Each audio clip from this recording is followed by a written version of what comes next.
Cenário Brasil, com Fernando Schiller. Fernando Schiller, que é colunista de política aqui do Jornal Gente da Rádio Bandeirantes, está ao vivo conosco, estava acompanhando a entrevista com o ex-presidente Michel Temer, tocamos aí em assuntos da administração, da política. O que mais chamou a atenção dessa nossa conversa com o ex-presidente Temer, hein, Schiller? Bom dia para você.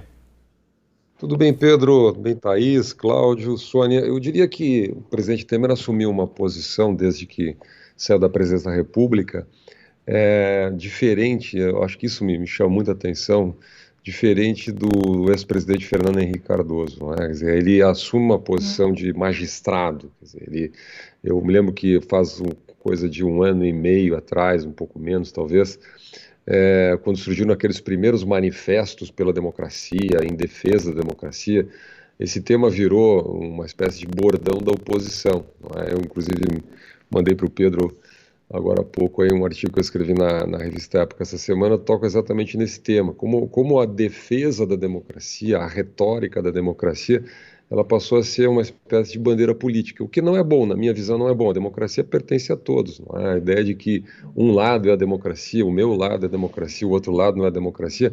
Vocês vejam que hoje no Brasil, os dois lados, digamos, tanto o governismo como o antigovernismo, tem esta bandeira, não é? As manifestações do dia 7 de setembro também foram feitas em nome da liberdade, defesa da democracia, direito à liberdade de expressão, enfim.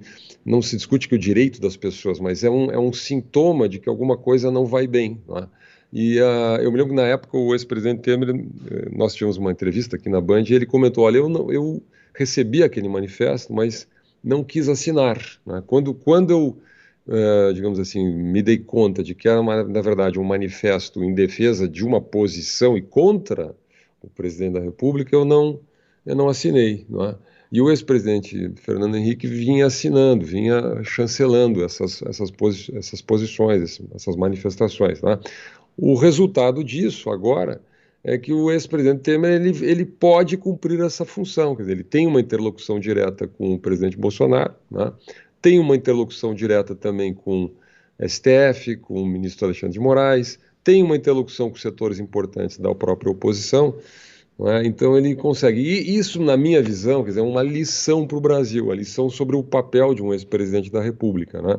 Que exatamente, em se mantendo como magistrado, ele tem um capital político que é único, não é?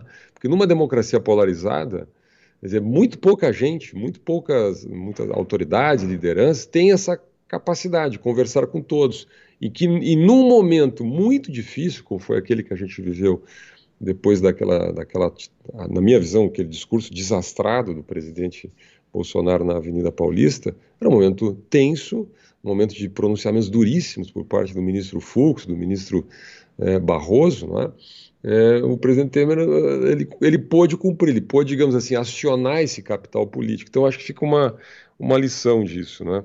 Sobre as questões de governo, eu diria assim, quer dizer, de fato, o presidente Bolsonaro, a Sônia fez referência a essa entrevista que ele deu na revista Veja esse fim de semana, e eu acho que tem a ver um pouco com essa atitude do presidente Temer, de certos conselhos, daquela carta, de uma tomada de consciência, talvez, da própria fragilidade do governo, né? O fato é que, pelo menos até agora, o presidente Bolsonaro vem fazendo uma espécie de recuo mais longo do que o habitual, não é?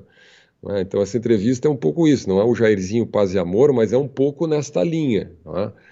A minha impressão é que o presidente Bolsonaro se deu conta de que não tem nenhum outro caminho, não há outro caminho, não é? As pesquisas de opinião não estão boas para o governo comunica mal. O Cláudio tocou nesse ponto, quer dizer, o Brasil ele tem resultados na área ambiental que são positivos, tem o Código Florestal, tem uma matriz de energia renovável invejável globalmente, mas a verdade é que não vende isso internacionalmente, quer dizer, a diplomacia tem um lado também de comunicar, de interagir, de negociar, quer dizer, o Brasil falhou nessa. Isso vem muito do estilo que o presidente Bolsonaro adotou desde o início do governo. Quer dizer, a democracia brasileira ela é consorciada, quer dizer, é uma democracia que exige um certo nível de liderança do presidente sobre o sistema político. Quer dizer, quando você tem um presidente que, na verdade, ele é um ator que produz conflito no sistema político, que fala para uma parte da sociedade. Vamos lembrar aqui, no discurso de posse do presidente Bolsonaro, quando ele faz o discurso de posse dele, ele já anuncia aquele perfil, ele fala para um lado do país, né? Denuncia a esquerda, o socialismo, etc. Vamos combater a bandeira vermelha. Bom, ok, como candidato faz algum sentido esse discurso, como um líder, como um deputado, enfim, de uma facção política. O presidente da República tem que dar esse discurso de magistrado, tem que falar para todo o país, né? Eu acho que está um pouco tarde para fazer essa grande mudança. De qualquer maneira, a impressão que eu tenho...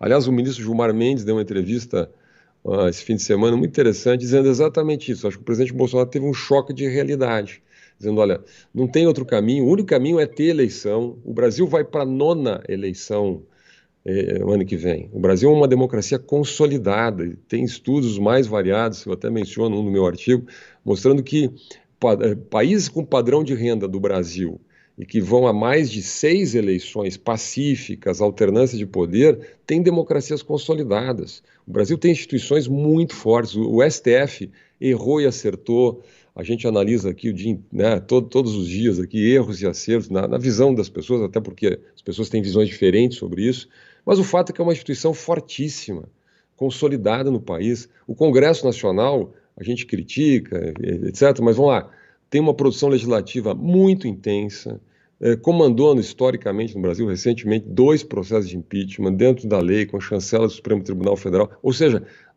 brincar com a nossa democracia, a pessoa que brinca se queima, né? Então, assim, quando o presidente Bolsonaro diz na revista Veja que não vai ter golpe, é quase uma brincadeira. É óbvio que não vai ter golpe.